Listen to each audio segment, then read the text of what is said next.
ಅಷ್ಟು food intake ಭಾಳ important. ಹೌದಾ? ಈಗ ನೀವು ಬೇರೆ ಜಿಮ್ನ ಹೋಗೋದು ಎಲ್ಲೇ ಜಿಮ್ನ ಹೋಗ್ರಿ 5 ವರ್ಷ ಗಟ್ಟಲೆ ಜಿಮ್ ಮಾಡ್ತಿರ್ತಾರೆ, ಆದ್ರೂ ರಿಸಲ್ಟ್ ಬರ್ತಿರಂಗಿಲ್ಲ. ಯಾಕಂದ್ರ ಫುಡ್ ಇಂಟೇಕ್ ಇರಂಗಿಲ್ಲ. ಅವ್ರು ವೇಟ್ ಎತ್ತಿರ್ತಾರಿಲ್ಲ ಅನ್ನಂಗಿಲ್ಲ. ಒಂದು ವಿಡಿಯೋದಾಗ ನೋಡ್ತಿರ್ಬೇಕ, ಎಷ್ಟ ಒಂದ್ 100 kg ಅಲ್ಲ 150 kg ಮಟನ್ ಎತ್ತಿರ್ತಾರ, ಅದ್ರ ರಿಸಲ್ಟ್ ಬರ್ತಿರಂಗಿಲ್ಲ. ಯಾಕಂದ್ರೆ ಫುಡ್ ಇಂಟೇಕ್ ಕಮ್ಮಿ ಐತೆ ಅವ್ರಿಗೆ. ಕಮ್ಮಿ ಅನ್ನಕ್ಕೆ ಗೊತ್ತಿಲ್ಲ, ಫುಡ್ ಇಂಟೇಕ್ ಐಡಿಯಾ ಗೊತ್ತಿಲ್ಲ ಅವ್ರಿಗೆ. ಹಿಂಗಾಗಿ ಸ್ಟ್ರೆಂತ್ ಬಿಲ್ಡ್ ಆಗೈತೆ, ಅವ್ರಿಗೆ ಬೇಕಾದಂಗ ಬಾಡಿ ಇಲ್ಲ. ಹೌದಾ? ಈಗ ನಾನು ನಿಮಗೆ ಒಂದು ಐಡಿಯಾ ಕೊಡ್ತೇನೆ. ಎಷ್ಟು ಈಗ ನಾನು ನಿಮ್ಗೆ ಹೇಳ್ಬೋದು, ಇಷ್ಟು ಗ್ರಾಮ್ ಪ್ರೋಟೀನ್ ತಿನ್ರಿ, ಇಷ್ಟು ಕಾರ್ಬೋಹೈಡ್ರೇಟ್ ತಿನ್ರಿ, ಆದ್ರೆ ನಿಮ್ಗೆ ಒಂದು ಐಡಿಯಾನೇ ಇರಂಗಿಲ್ಲ. ಈಗ ಅದು ನಿಮ್ಗೆ ಐಡಿಯಾ ಬರ್ಬೇಕಲ್ಲ. ಇಷ್ಟು ಗ್ರಾಮ್ ಪ್ರೋಟೀನ್, ಈ ಫುಡ್ನಾಗ ಇಷ್ಟ ಪ್ರೋಟೀನ್ ಎಷ್ಟು ಐತೆ, ಈ ಕಾರ್ಬೋಹೈಡ್ರೇಟ್ ಒಳಗೆ ಇಷ್ಟು ಕಾರ್ಬೋಹೈಡ್ರೇಟ್ ಅಂದ್ರೆ ಯಾವ್ದು, ಪ್ರೋಟೀನ್ ಅಂದ್ರೆ ಯಾವ್ದು, ನಿಮ್ಗೆಲ್ಲ ಒಂದು ಐಡಿಯಾ ಸಿಕ್ಕರೆ ನಾನು ನಿಮ್ಗೆ ಮುಂದೆ ಬರೋದು ಕೊಟ್ಟರು ನಿಮಗೆ ಅರ್ಧ ತಿಳಿದಿತ್ತು. ಹೌದಾ?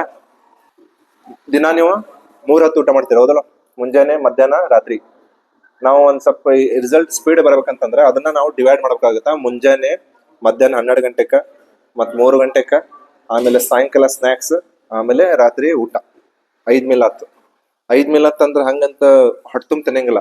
ನಾಷ್ಟ ಸ್ವಲ್ಪ ಮಾಡ್ರಿ, 12 ಗಂಟೆಗೆ ಸ್ವಲ್ಪ ನಾಷ್ಟ ಮಾಡ್ರಿ, ಮಧ್ಯಾಹ್ನ ಅರ್ಧ ಊಟ ಮಾಡ್ರಿ. ಅಂದ್ರ ನಿಮ್ಗೆ ಆಗುತ್ತಂದ್ರೆ ಜಾಸ್ತಿನೇ ಮಾಡ್ರಿ, ನಿಮ್ ಕೆಪಾಸಿಟಿ ಅದಲ್ಲ.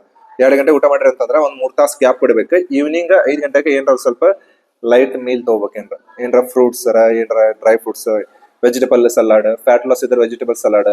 ಗೇನಿಂಗ್ ಮಾಡೋರು ಅವರು ನಾಷ್ಟಾ ಗತಿ ಮಾಡ್ಬೋದು. ಗೇನಿಂಗ್ ವೇಟ್ ಡಪ್ ಆಗೋರು, ಫ್ಯಾಟ್ ಲಾಸ್ ಆಗೋರು ಉಲ್ಟಾ ಕಮ್ಮಿ ತಿನ್ಬೇಕು. ರಾತ್ರಿ ಆದಷ್ಟು ಕಮ್ಮಿ ತಿನ್ರಿ ಆದಷ್ಟು. ಯಾಕಂದ್ರೆ ರಾತ್ರಿ ನೀವು ಜಾಸ್ತಿ ತಿನ್ನೋದ್ರಿಂದ ನಿಮ್ದು ಏನಾಗುತ್ತೆ ಗೊತ್ತಾ, ವೇಟ್ ಲಾಸ್ ಆಗಂಗಿಲ್ಲ, ಗೇನ್ ಆಗುತ್ತೆ. ಯಾಕಂದ್ರೆ ನಾವು ರಾತ್ರಿ ತಿಂದು ಮುಕೊಂಡ್ಬಿಡ್ತೇವಿ, ಮೆಟಬಾಲಿಸಮ್ ಆಗಂಗಿಲ್ಲ, ಅದ ಮುಂಜಾನೆ ಅದಕ್ಕೆ ಗ್ಯಾಸ್ ಪ್ರಾಬ್ಲಮ್ ಆಗುತ್ತೆ. ಗೊತ್ತಾತ? ಆ ರೀಸನ್ಗೆ ರಾತ್ರಿ ಹೊತ್ತು ಜಾಸ್ತಿ ತಿನ್ನಕ್ ಹೋಗ್ಬಿಡ್ರಿ. ಓಕೆ.